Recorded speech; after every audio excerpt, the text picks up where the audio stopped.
ہم تو دہشت گردوں سے گلہ کرتے ہیں، لیکن کیا یہ 5300 جو قتل ہوئے ہیں اس کے ذمہ دار کون ہیں؟ ہم ہی ہیں نا۔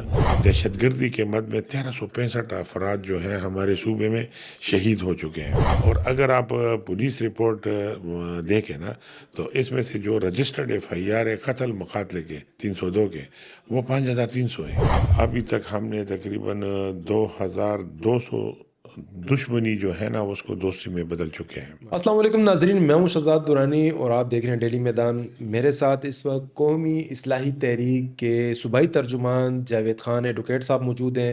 ان سے ہم بات کریں گے ان کی یہ جو تحریک ہے اس کے اغراض و مقاصد کیا ہیں، اس تحریک کے قیام کا خیال ان کے ذہن میں کیسے آیا اور یہ کیا فرائض سر انجام دے رہی ہے۔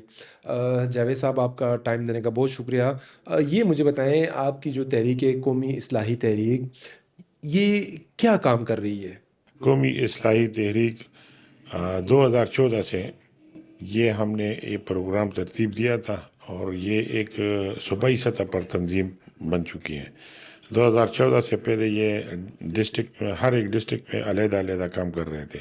ہمارے کچھ معززین ہیں معاشرے میں جو لوگوں کے مسائل اپنے حجروں میں اور مساجد میں حل کرتے ہیں، بجائے اس کے کہ وہ یا تانے یا عدالت میں چلے جائیں۔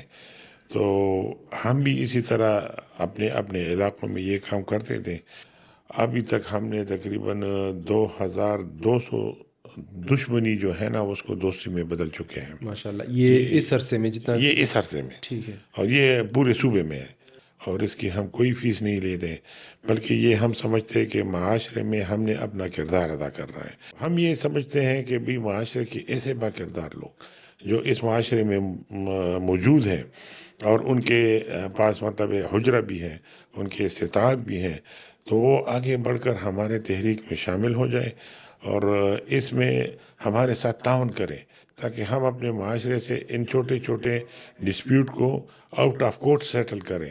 جاوید صاحب، یہ بتائیں، آپ نے کہا 2000 سے زائد جو قتل مقاتلے کی جو دشمنیاں تھیں وہ آپ نے حل کی ہیں، ان میں کوئی ایسا واقعہ ہے جس میں آپ خود سوچتے ہو اب کہ یار یہ تو ایسا واقعہ تھا، یہ ہم نے کمال کر دیا واقعہ، اور لوگ بھی جو بھی وہ مسئلہ حل ہوا ہو تو لوگوں نے بھی کہا کہ ہاں یار اب اس تحریک نے صحیح کردار ادا کیا، یہ کام مشکل تھا جو آپ نے کر دکھایا ہے؟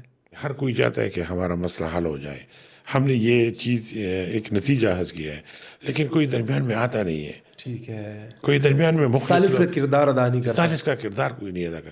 اگر کوئی مخلص سالس آ جائے فی سبیل اللہ، اللہ کی رضا کے لیے، تو یقین کرے بس لوگ چاہتے ہیں کہ ہمارے مسئلے مسائل حل ہو جائیں۔ ہاں۔ زیادہ تر جو آپ کے پاس تنازعات آتے ہیں وہ کس نوعیت کے ہوتے ہیں؟ پشاور میں تو ہمارے ساتھ زیادہ تر، اگر میں کہوں تو بدقسمت یہ ہے، آج کل ہمارے پاس بزنس ڈس ایگریمنٹ بہت زیادہ آ رہے ہیں، اچھا، اور فیملی ڈسپیوٹ بہت زیادہ آ رہے ہیں۔ ٹھیک ہے۔ تو اور پتہ نہیں جی یہ جی، شہر کو کس کی نظر لگ گئی نا، کہ یہ ایک پھولوں کا شہر تھا، امن کا شہر تھا، ایمانداروں کا تھا، لیکن آج کل بزنس میں وہ اعتماد نہیں رہا نا، تو زیادہ تر لوگ جب لین دین کی لین تنازعات دین کے زیادہ، تنازعات کرتے ہیں۔ تنازعات زیادہ اور دوسرا یہ موبائل کی وجہ سے شاید اس طرح ہو کہ بچے زیادہ سمجھتے نہیں یہ اس کے استعمال کو، تو اس کے غیر وہ غلط استعمال کی وجہ سے معاشرے میں ایک بگاڑ ہے، اور فیملی ڈسپیوٹ بہت زیادہ ہو چکے ہیں، گھریلو بلکہ تنازعات میاں بیوی گھریلو کے درمیان تنازعات، ہو گیا۔ بلکہ والدین بھی بعض اوقات اپنے بچوں سے ناراض نظر آتے ہیں نا، وہ ان کو بات کرتے ہیں، اور بچے جو ہیں موبائل میں مصروف ہوتے ہیں، ان کی طرف دیکھتے بھی نہیں ہیں۔ ہم نے وہ دور بھی دیکھا تھا کہ جب باپ گھر پہ ہوتا تھا نا تو بچے چپ چاپ کے اس کے وہ باتیں سنتے تھے سنتے تھے، اور ان سے کچھ سیکھتے تھے نا۔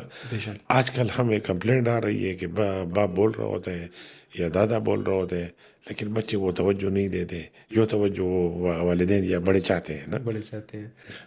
اس میں ذمہ دار آپ کس کو ٹھہرائیں گے؟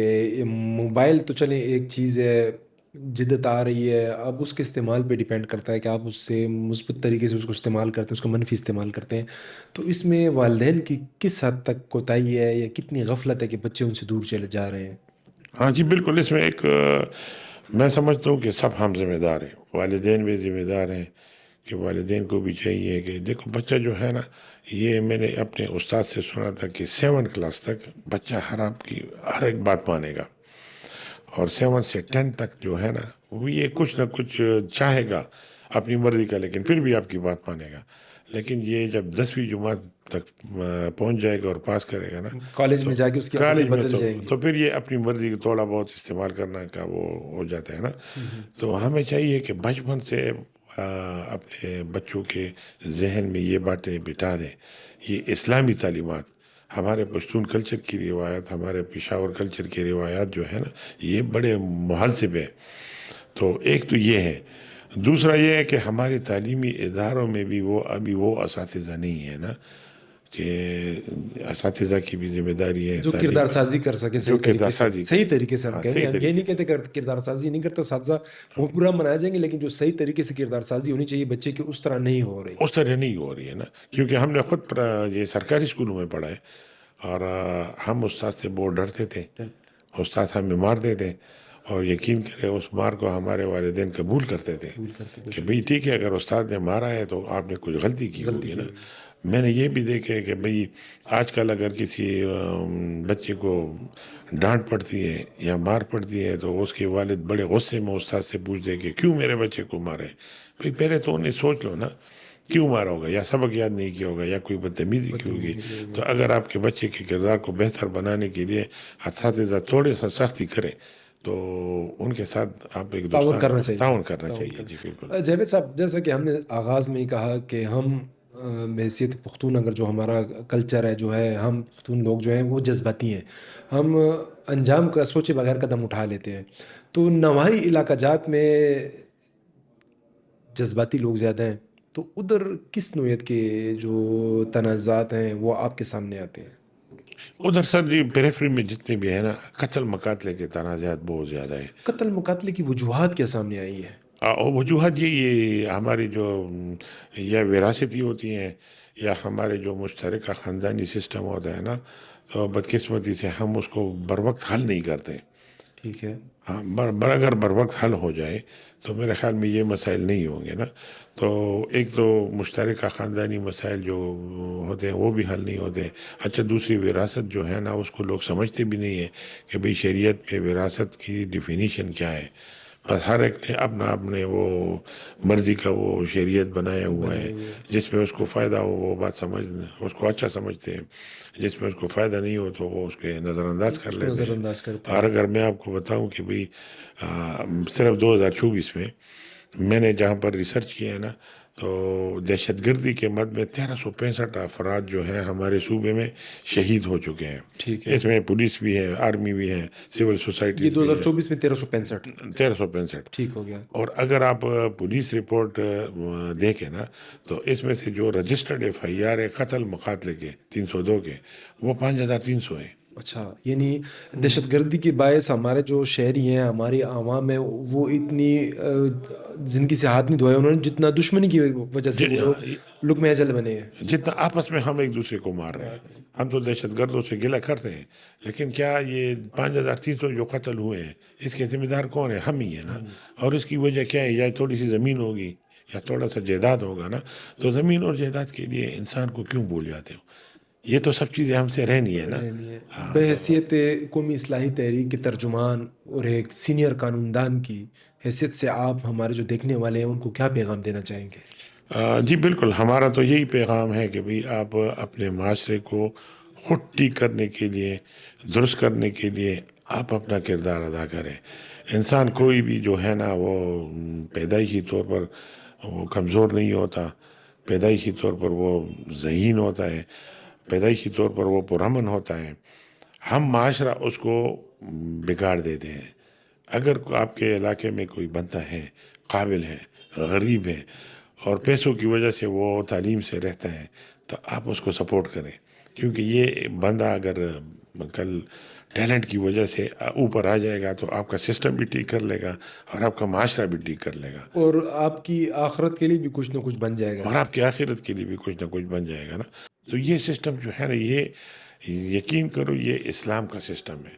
بس ہم اپنے مذہب سے دور ہو چکے ہیں. دور ہو چکے اللہ تعالیٰ ہم دعا کرتے ہیں کہ اللہ تعالیٰ ہمیں اپنے قرآن و سنت پہ ہیں، عمل تعلیمات پہ کرنے عمل کا کرنے کی توفیق توفیق دے عطا دیں. توفیق عطا۔ جی ناظرین، آپ نے جاوید خان صاحب کی باتیں سنی. ان کا یہ کہنا ہے کہ اگر ہر شہری اپنے حصے کا کردار ادا کرے تو جو چھوٹے موٹے مسائل ہیں وہ علاقے اور گلی محلے کی سطح پر ہی ختم ہو سکتے ہیں. اگر ایسے مسائل کو بر وقت حل نہ کیا جائے تو وہ پھر سنگین نوعیت اختیار کر جاتے ہیں اور معاملات بعض اوقات قیمتی جانوں کے ضیاع تک پہنچ جاتا ہے. ہماری آپ سے بھی یہ گزارش ہے کہ آپ اپنے اطراف میں نظر دورائیں، دیکھیں اگر کوئی تنازع ہے، کوئی بھائی بھائی سے ناراض ہے، کوئی پڑوسی سے ناراض ہے، تو ان کے ان کے مابین معاملے کو حل کریں اور اپنا کردار ادا کریں. امید ہے آپ کو یہ ہماری ویڈیو پسند آئی ہوگی. اگلی ویڈیو کے لیے اجازت دیجیے. جاوید خان صاحب کو ہم ایک مرتبہ پھر زحمت دیں گے اگلے پروگرام میں. ان کے ساتھ ہم جو موضوع ہم نے زیر بحث ہوں گے وہ شہر میں جو فضلہ ہے نجی اور سرکاری اسپتالوں کا، اس بارے میں ہم بات کریں گے. ان سے بحیثیت ایک شہری، ایک سینئر قانون دان، ہم ان سے ان کی رائے لیں گے. قانون کی اس بارے میں کیا کہتا ہے یہ ہمیں وہ بہتر طریقے سے بتا سکتے ہیں. تو تب تک کے لیے ہمیں اجازت دیجیے. اپنا خیال رکھیے گا. اللہ حافظ.